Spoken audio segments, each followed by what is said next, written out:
He thought he had mastered every emotion a man could bury beneath power, until one simple answer shattered the silence inside him.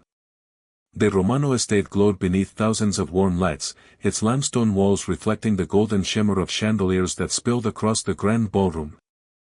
Crystal glasses caught the light like tiny stars while the city's most influential figures laughed over expensive wine and whispered business that never appeared in newspapers. Every capo in Ethan Romano's organization understood the invisible rules of evenings like this. Speak only when necessary. Never embarrass the family. Never test the patience of the man standing at the head of the room.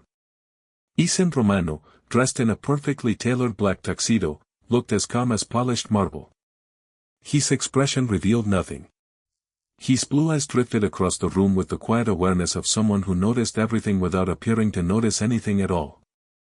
Security remained discreet. Music floated softly from a string quartet near the terrace doors. Everything was exactly as it should be. Until Naomi Carter entered carrying a silver tray of fresh coffee. She moved with the quiet confidence that came from months of working inside the mansion, never rushing, never seeking attention. Her dark skin glowed beneath the warm lights, and her neatly pressed black uniform reflected the pride she took in even the smallest responsibilities.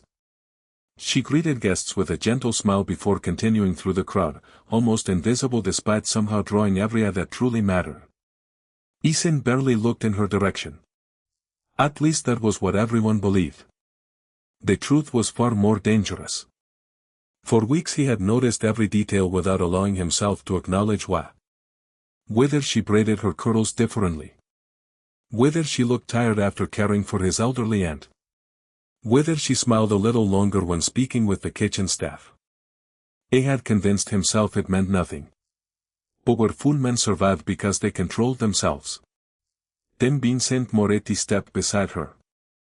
Younger than most capos but respected by everyone, Vincent carried himself with effortless charm that made conversation seem easy. He accepted a cup of coffee from Naomi, smiled warmly, and thanked her by name. She smiled back with the same kindness she offered everyone else. Several men nearby exchanged amused glances. One cleared his throat with a grin that suggested he already knew where the conversation was heading. Vincent leaned against one of the polished columns and asked casually, "Naomi, do you have a boyfriend?"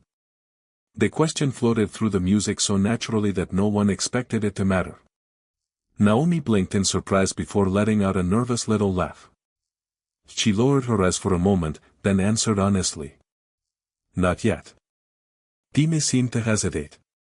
The crystal glass resting in Ethan Romano's hand tightened beneath his fingers until a sharp crack echoed across the ballroom. Conversation stopped. Violin strings faded into uneasy silence. Several guests instinctively turned toward the sound. Ethan slowly lowered what remained of the glass onto a nearby table, a few drops of amber whiskey tracing the polished surface. His face remained perfectly composed, but something had changed inside his eyes. Cold discipline had given way to something no one in the room had ever witnessed before. He looked directly at Vincent. "I need you in my office," he said quietly. No raised voice. No anger. Somehow that made every word heavier. Vincent's smile disappeared. "Right now?" Ethan held his gaze. "Now." No one questioned him. Vincent nodded respectfully and walked away without another word. Naomi stood frozen beside her coffee tray, completely unaware that she had become the center of a storm she could neither see nor understand. She wondered whether she had answered incorrectly. Whether she had broken some invisible rule. Across the ballroom, dozens of experienced men exchanged silent looks. They had followed Ethan Romano for years. They had seen him negotiate impossible deals, remain calm under unimaginable pressure, and make difficult decisions without hesitation. But none of them had ever seen him react to a simple question asked to a housemaid. And in that quiet moment, before anyone dared speak again, the most powerful man in the room realized something their boss had not yet admitted to himself. Ethan Romano was jealous. Naomi Carter barely slept that night. Long after the guests had gone home and the last crystal glass had been polished, she replayed the evening again and again, searching for the mistake she must have made. She folded fresh linen in the quiet laundry room before sunrise, her thoughts circling the same unanswered question. Had she spoken out of turn? Had she embarrassed Mr. Romano without realizing it?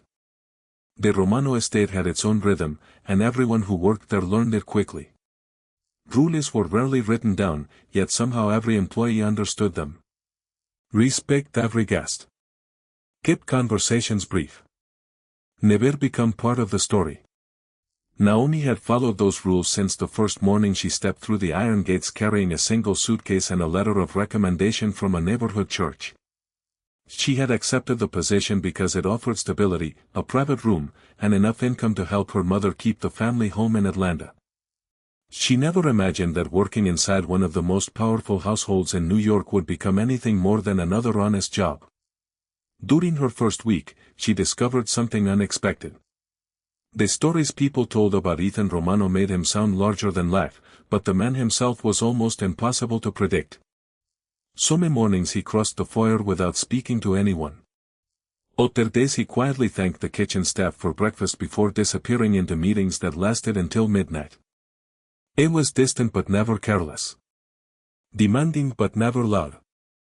Naomi had decided very early that the safest way to work around him was simply to treat him with ordinary kindness instead of fearful admiration. One rainy afternoon she noticed his necktie had slipped slightly to one side just as he prepared to leave for an important meeting. Several bodyguards stood nearby pretending not to notice. Without thinking, Naomi stepped forward and said softly, "Excuse me, sir. Your tie is crooked." The hallway became perfectly still. Every employee froze. One of the security men closed his eyes as though expecting disaster. Ethan looked down at her with quiet surprise. For a brief second Naomi wondered whether she had crossed an invisible line. Instead, he lowered his gaze toward the uneven knot. "Is it?" he asked calmly. She nodded. "Only a little." He handed her the silk tie without another word. Her fingers adjusted the knot carefully, making certain it rested perfectly beneath the collar of his charcoal suit. The entire exchange lasted less than 15 seconds. "Thank you," Ethan said before continuing toward the front entrance. Those two simple words spread through the mansion before lunchtime. The cooks whispered about them in the kitchen. Housekeepers exchanged curious smiles while changing guest rooms. Even the gardeners had heard the story by sunset. Nobody could remember the last time Ethan Romano had allowed someone to stand so close without obvious necessity. Naomi never understood why everyone found the moment remarkable. To her, she had only corrected a crooked tie because it seemed like the polite thing to do. From that day forward she noticed tiny changes she could not explain. Fresh flowers always appeared in the reading room where she organized books every Thursday. Her favorite tea somehow became a permanent item in the pantry although she had never requested it. Once, after working several extra hours preparing the estate for a charity dinner, she found a handwritten note from the accounting office informing her that she had received an unexpected performance bonus. She thanked the estate manager, believing he had approved it. He simply smiled and replied, "Some people notice good work even when they never mention it." Naomi accepted the explanation without another question, never realizing that somewhere inside the mansion, Ethan Romano had already begun paying attention in ways he could no longer pretend were ordinary. The following week unfolded with a quiet rhythm that only Ethan Romano seemed unable to escape. Every morning began with meetings, financial reports, and conversations that required perfect judgment, yet his thoughts drifted toward the simplest moments inside the estate. He found himself noticing whether Naomi had already opened the library curtains before sunrise or whether she had remembered to place fresh flowers beside the piano in the west sitting room. None of those details should have mattered. They certainly had never mattered before. He told himself it was because a well-managed household reflected discipline. Nothing more. Yet every explanation sounded less convincing than the one before it. Naomi remained completely unaware of the silent attention surrounding her. She continued greeting the gardeners before they began trimming the hedges, thanking the chefs after every meal, and helping elderly Mrs. Romano finish crossword puzzles on quiet afternoons. She never asked for recognition. She simply believed kindness made long days feel a little shorter. The staff gradually began seeking her company whenever they had a few spare minutes. She listened more than she spoke. She remembered birthdays without writing them down. She even learned the favorite dessert of one of the security guards after hearing him mention it only once. There was something calming about her presence that spread through the mansion without anyone planning it. Isin noticed that as well. One afternoon he stepped into the conservatory expecting complete silence while reviewing documents before an evening meeting. Instead he heard laughter. Not loud laughter. Gentle laughter. Naomi sat beside his elderly and near the sunlit windows, helping her arrange fresh roses inside a crystal vase. Isin smiled with a warmth Ethan had not seen in months. You always make this room brighter, the older woman told Naomi. Naomi laughed softly. It is the flowers that deserve the credit, not me. Isin remained hidden just beyond the doorway for another moment, watching without interrupting. There were no rehearsed compliments. No attempt to impress anyone. Naomi spoke to his end exactly as she would have spoken to her own grandmother. Honest. Patient. Completely natural. When his aunt noticed Ethan standing nearby, she smiled knowingly. Come in, Ethan. Naomi was just telling me that roses bloom better when someone remembers to care for them every day. Naomi stood immediately, lowering her eyes with respectful professionalism. I'm sorry, sir. I did not realize you needed the room. Ethan glanced at the unfinished arrangement before looking back at her. Take your time, he answered quietly. There is no rush. Naomi thanked him with a small smile before returning to the flowers. It was such an ordinary exchange that no one else would have remembered it by evening. Ethan remembered every word. Later that night Vincent Moretti joined him on the terrace overlooking the city skyline.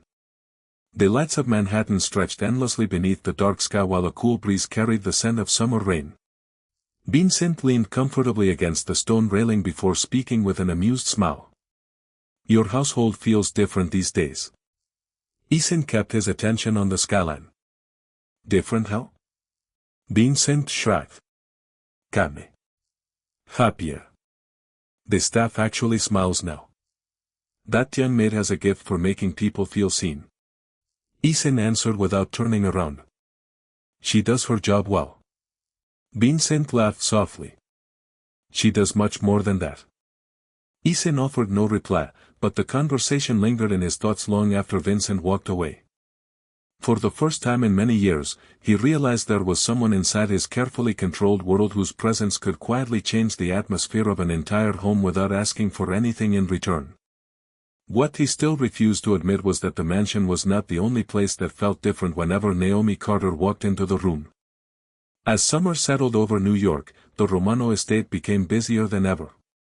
Charity events filled the weekends, business dinners stretched late into the evenings, and influential guests seemed to arrive almost every day.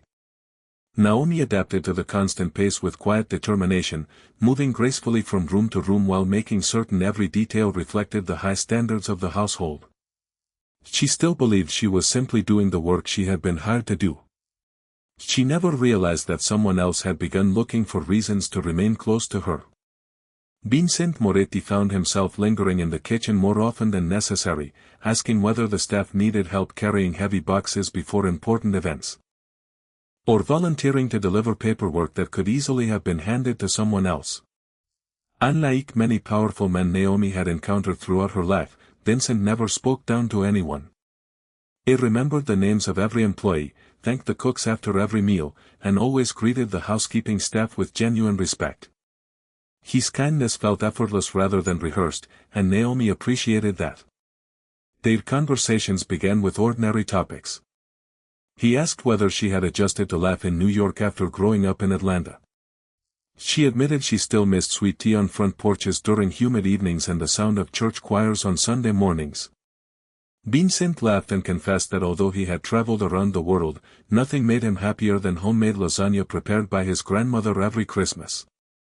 Those small conversations gradually became part of the rhythm of the estate. Whenever their paths crossed, they exchanged smiles and a few minutes of easy conversation before returning to work. Several members of the household noticed long before either of them did. The chefs quietly teased one another whenever Vincent unexpectedly appeared near the kitchen. Gardeners smiled when they saw him walking beside Naomi through the courtyard while discussing the newly planted roses. Even the older housekeeper, Mrs. Bennett, began watching them with gentle amusement. One afternoon she folded fresh towels beside Naomi and asked with a knowing smile, "He seems like a very thoughtful young man, does he not?" Naomi looked up in surprise. "Mr. Moretti? He is always polite." Mrs. Bennett chuckled softly. "Polite men rarely invent reasons to visit the laundry room." Naomi laughed, shaking her head. "I think you are imagining things." She truly believed that. Meanwhile, Ethan Romano noticed every encounter without meaning to. During meetings he would glance through the study windows and see Vincent speaking with Naomi in the courtyard.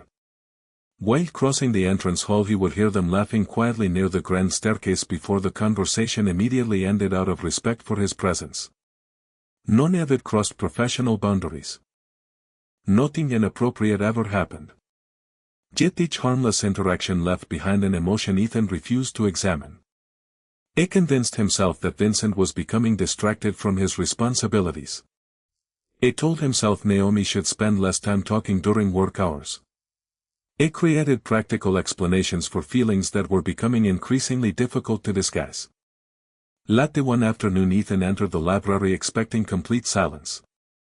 Instead he found Naomi standing beside one of the tall windows, carefully arranging a stack of donated books for an upcoming children's literacy program. Vincent stood nearby holding another box. They were discussing favorite childhood novels with genuine enthusiasm. Naomi smiled as she placed a worn copy of Little Women onto the shelf. "Books like this remind people that kindness never goes out of style," she said warmly. Vincent nodded. "That might be the most hopeful thing I have heard all week." Ethan paused only briefly before walking into the room. Both of them greeted him immediately with the same respectful professionalism they always showed. Neither had done anything wrong. Even so, the cheerful atmosphere disappeared almost instantly.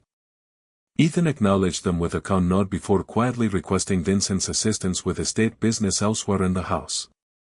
As they walked away together, Vincent glanced back once toward Naomi with a friendly smile. She returned the gesture without another thought. Ethan saw it in the reflection of the library window, and for reasons he still could not explain, that simple smile remained with him far longer than any business discussion waiting behind the study doors.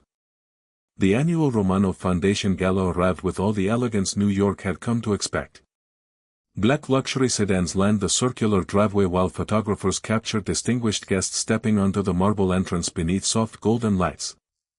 Inside, fresh white orchids decorated every table, a live string quartet filled the ballroom with gentle music, and conversations floated through the air with effortless sophistication. Naomi Carter moved quietly among the guests with the confidence she had gained after months inside the estate. Every glass remained full, every detail perfectly arranged, every guest welcomed with the same warm professionalism that had quietly become her signature. Ethan Romano stood near the grand fireplace greeting business leaders, community partners, and longtime family friends. Outwardly, he looked exactly as he always did. Calm. Reserved. Completely in control. Yet his eyes continued drifting across the ballroom almost without permission. Every few minutes he found Naomi again, speaking politely with another guest, adjusting floral arrangements, or thanking the catering staff for their work. He told himself he was simply making certain the evening unfolded without problems. Deep inside, however, another truth had already begun to take shape. Vincent Moretti entered the ballroom after finishing a meeting across town, earning friendly greetings from nearly everyone he passed. He spotted Naomi arranging coffee cups near the dessert table and walked over with his familiar easy smile. "Looks like you have been working since sunrise," he said. Naomi laughed softly. "It feels that way." Vincent picked up a tray before she could carry it alone. "Then let me help for a minute." She smiled gratefully. "Thank you." You always seem to appear at exactly the right time. Several nearby staff members exchanged quiet smiles without saying a word. The chemistry between them had become impossible to ignore. Ethan noticed it from across the room. He watched Vincent carry the heavy tray while Naomi thanked him with genuine appreciation. Nothing about the moment crossed any professional boundary. It was simply one thoughtful person helping another. Yet something inside Ethan tightened with every passing second. A few minutes later the formal dinner concluded, and guests gathered in smaller groups throughout the ballroom. Naomi circulated with fresh coffee while conversations turned lighter. Vincent accepted a cup with a grateful smile before looking at her with relaxed curiosity. "Can I ask you something?" Naomi nodded. "Of course." He hesitated for only a moment. "Do you have a boyfriend?" The question sounded so natural that several nearby guests continued their conversations without paying attention. Naomi blinked, surprised but not uncomfortable. She lowered her eyes with a shy smile before answering honestly. "Not yet." Across the ballroom, Ethan heard every word. The crystal whiskey glass resting in his hand tightened almost instinctively until a sharp crack echoed through the room. The delicate sound was not loud, yet it somehow silenced dozens of conversations at once. Music continued for another measure before the musicians gradually lowered their instruments. Guests slowly turned toward the source of the unexpected interruption. Ethan calmly placed the cracked glass onto a nearby table, his expression revealing almost nothing despite the unmistakable tension settling over the room. His blue eyes met Vincent's from across the ballroom. There was no anger in his voice, only a quiet authority that immediately commanded everyone's attention. "Vincent," he said evenly, "I need to speak with you in my office." Vincent's smile faded into respectful confusion. "Right now?"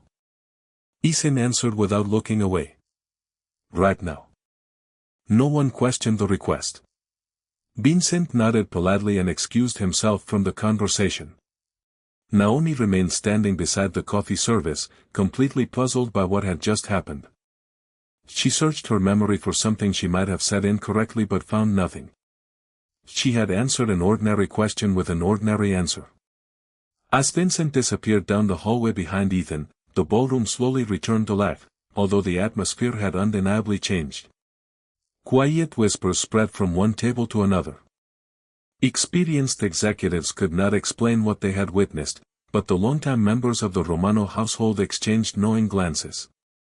For the first time, they had seen the unshakable Ethan Romano lose control over an emotion he had spent a lifetime refusing to acknowledge.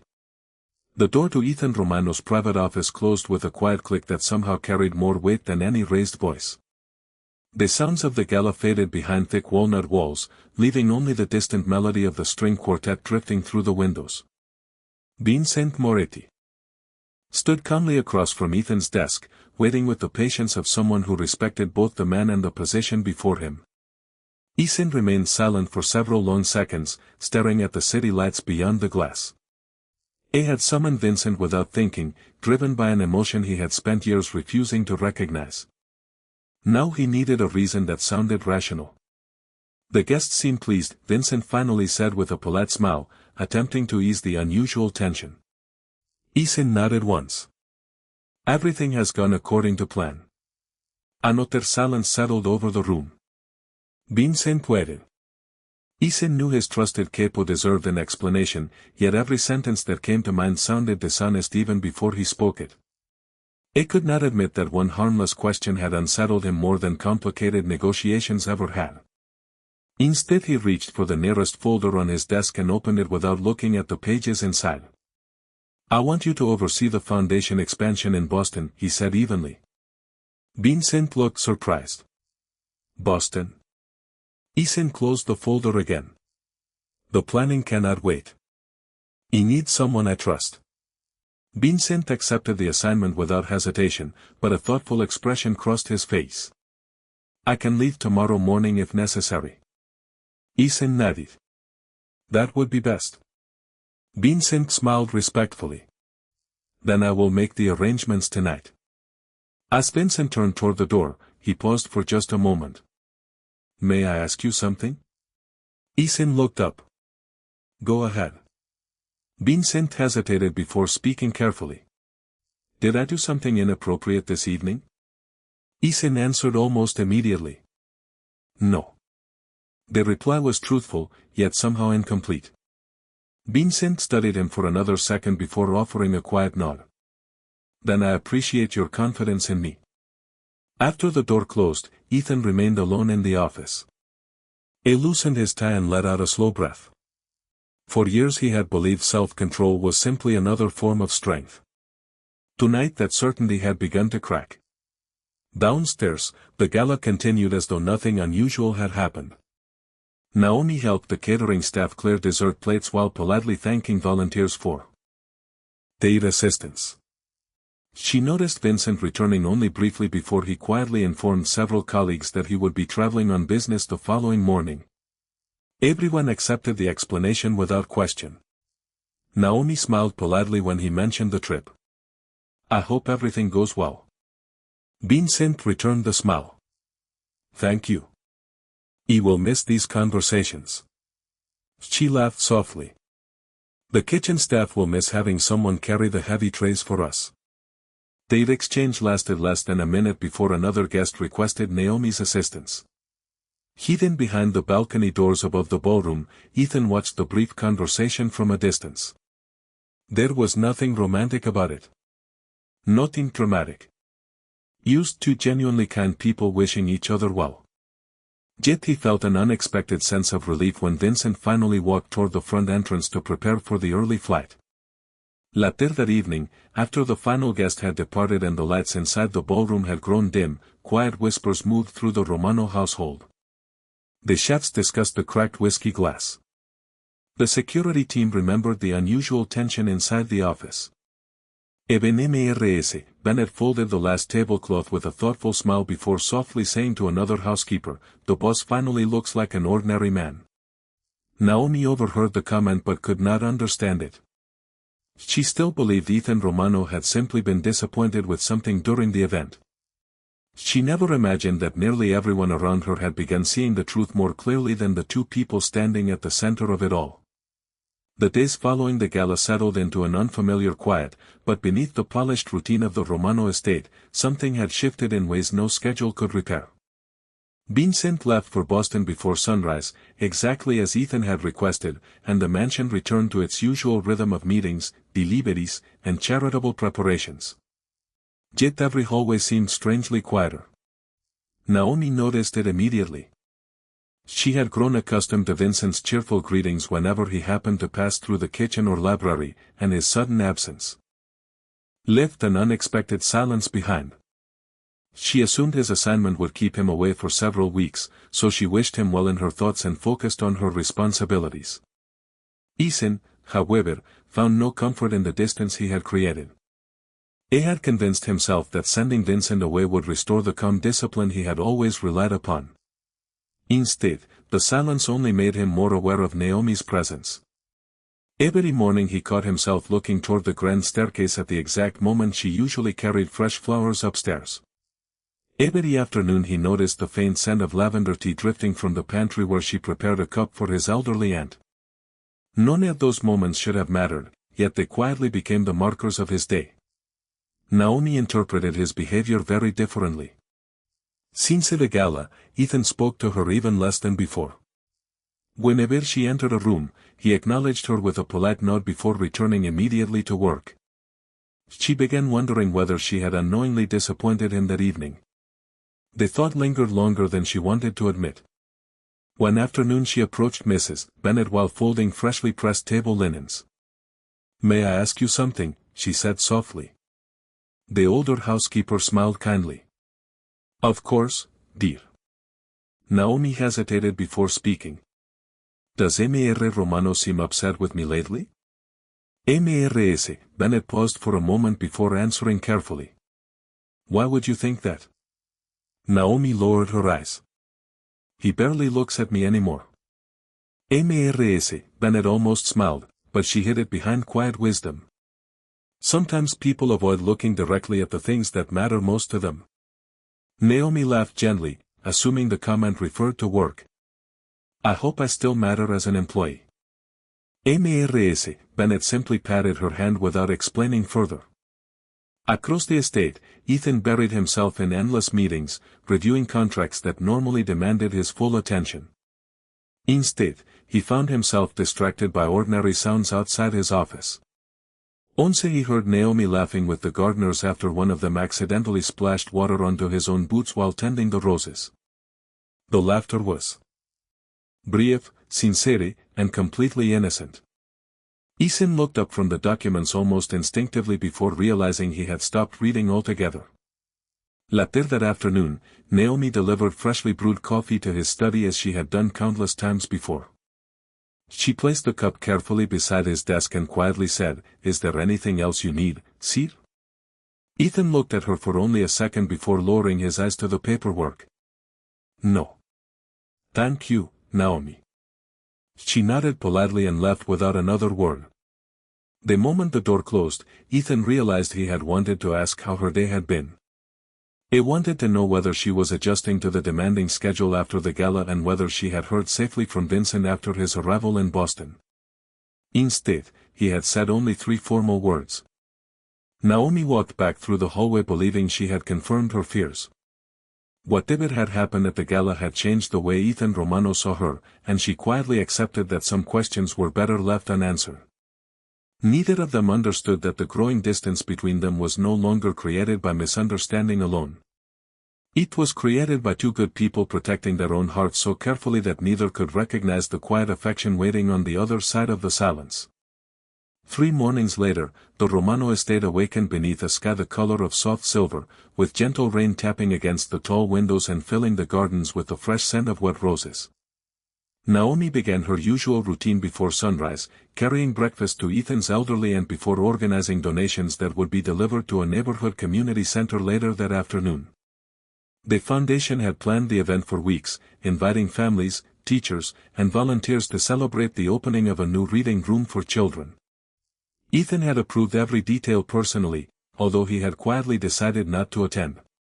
His calendar was already filled with meetings that seemed impossible to postpone. At least that was the explanation he gave everyone else. Shortly after 8 o'clock, his executive assistant entered the study carrying the final schedule for the day. Ethan reviewed the pages with practiced efficiency until one line caught his attention. Naomi Carter would accompany the delivery team to help organize the books before the ceremony began. His eyes remained fixed on those words longer than they should have. "Who approved the staffing list?" he asked. Mrs. Bennet recommended Naomi, the assistant replied. "She has worked with the literacy program before." Ethan nodded slowly before signing the paperwork. The meeting should have continued. Instead, he quietly closed the folder. "Delay my first appointment by 1 hour." The assistant looked surprised but simply answered, "Yes, sir." Across the mansion, Naomi loaded carefully labeled boxes into the foundation van alongside several volunteers. Children had drawn colorful thank you cards that rested on top of the books, each decorated with bright stars and handwritten messages about dreams, friendship, and hope. Naomi smiled as she read them, touched by the simple honesty only children seemed able to express. Just before the van prepared to leave, Ethan stepped outside unexpectedly. Every employee turned toward him with polite surprise. It rarely appeared before charitable deliveries unless an important announcement needed to be made. Instead, he walked directly toward the volunteers, thanked them for representing the foundation, and reminded everyone to drive carefully because of the rain. When his eyes reached Naomi, they lingered for only a heartbeat. "Please make sure you have everything you need," he said quietly. She smiled with professional warmth. "We will, sir." "Thank you." It was the longest sentence he had spoken directly to her since the gala. As the vehicles disappeared through the front gates, Ethan remained standing beneath the covered entrance, watching until they were completely out of sight. Mrs. Bennet joined him with a knowing expression. "You changed your schedule," she observed gently. Ethan answered without looking away. "The weather is not ideal." She smiled softly. "You are not worried about the weather?" Ethan offered no response. Nearly an hour later, while his first meeting struggled to hold his attention, his phone vibrated. A message from the foundation coordinator. The event had begun successfully despite the rain, and dozens of neighborhood children were already exploring the shelves of new books. Attached to the message was a photograph of smiling volunteers standing beside the ribbon at the entrance. Naomi stood near the center of the picture, kneeling beside two young sisters as they proudly held their very first library cards. Ethan studied the image far longer than any business report on his desk. There was nothing extraordinary about the photograph. No dramatic moment. No grand gesture. Just Naomi smiling with the same quiet kindness that had slowly transformed every corner of his home. For the first time, Ethan stopped searching for practical explanations. He no longer blamed routine, responsibility, or coincidence.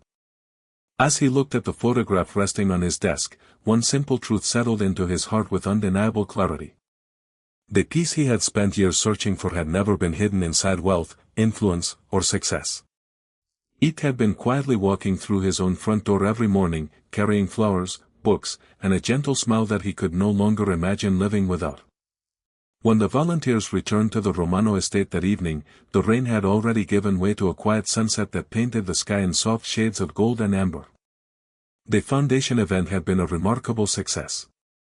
Hundreds of books had found new homes, children had filled every reading corner with laughter, and teachers praised the Romano Foundation for investing in neighborhoods that too often felt forgotten.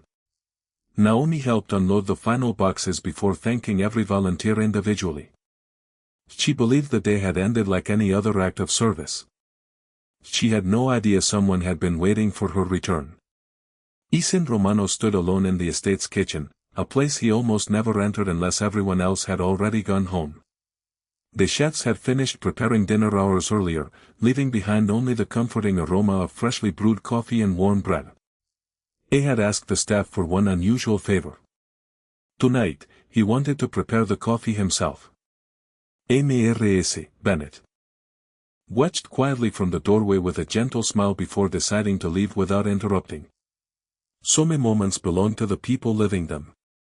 A few minutes later Naomi entered the kitchen carrying an empty basket of folded table linens. She stopped immediately, surprised to find Ethan standing beside the coffee maker instead of inside his office. "I am sorry, sir," she said politely. "I did not realize anyone was still here." Ethan looked up and, for the first time in many days, did not immediately look away. "Neither did I," he answered with a small smile that felt completely different from the reserved expressions everyone knew so well. Naomi noticed 2 coffee cups waiting on the counter. "Are you expecting someone?" she asked. Ethan glanced at the second cup before answering honestly. "I was hoping you might have a few minutes."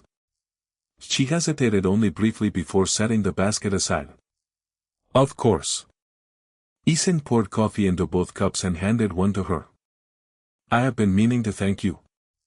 Naomi looked genuinely confused. "For what?" He looked toward the window where the last rays of sunlight stretched across the gardens she cared for every morning. "For changing this house." She smiled modestly. "I only do my job." Ethan slowly shook his head. "That is what everyone believes." Silence settled gently between them, not awkward but peaceful. Naomi wrapped both hands around the warm coffee cup. "I thought you were disappointed with me after the gala," she admitted quietly. Ethan looked surprised. "Why would you think that?" She smiled with quiet honesty. "Because you stopped talking to me." Ethan let out a soft breath and laughed at himself for the first time in years. "The truth is exactly the opposite." Naomi waited patiently. He met her eyes with a sincerity that required far more courage than any negotiation he had ever completed. "I stopped talking because every conversation started to matter more than it should have." Naomi remained silent, allowing him to continue. "When Vincent asked whether you had a boyfriend, I realized something I had been trying very hard not to see." A gentle smile slowly appeared on Naomi's face as she remembered the question that had confused everyone. Ethan smiled back, this time without hiding behind authority or titles. "May I ask you the same question?" She laughed softly. "You already know the answer." He nodded. I do. But I still wanted to hear it from you. Naomi looked at him with the same kindness that had quietly transformed his world from the day she arrived. No, she answered warmly. I still do not have a boyfriend. Ethan smiled with a calmness that felt lighter than anything success had ever given him. I was hoping you might consider having dinner with someone who has spent far too long pretending he was only your employer. Naomi lowered her eyes for a moment before looking back with quiet confidence. I think I would like that. Outside, the evening breeze carried the scent of roses through the open kitchen window while the lights of the Romano estate glowed with unexpected warmth. No grand speeches followed. No audience applauded. Only two ordinary cups of coffee rested on a wooden counter as two lives quietly changed direction together. And in that simple moment, everyone who truly knew Ethan Romano would have recognized the greatest victory of his life was never about power at all. It was learning that the strongest hearts are the ones willing to be gentle.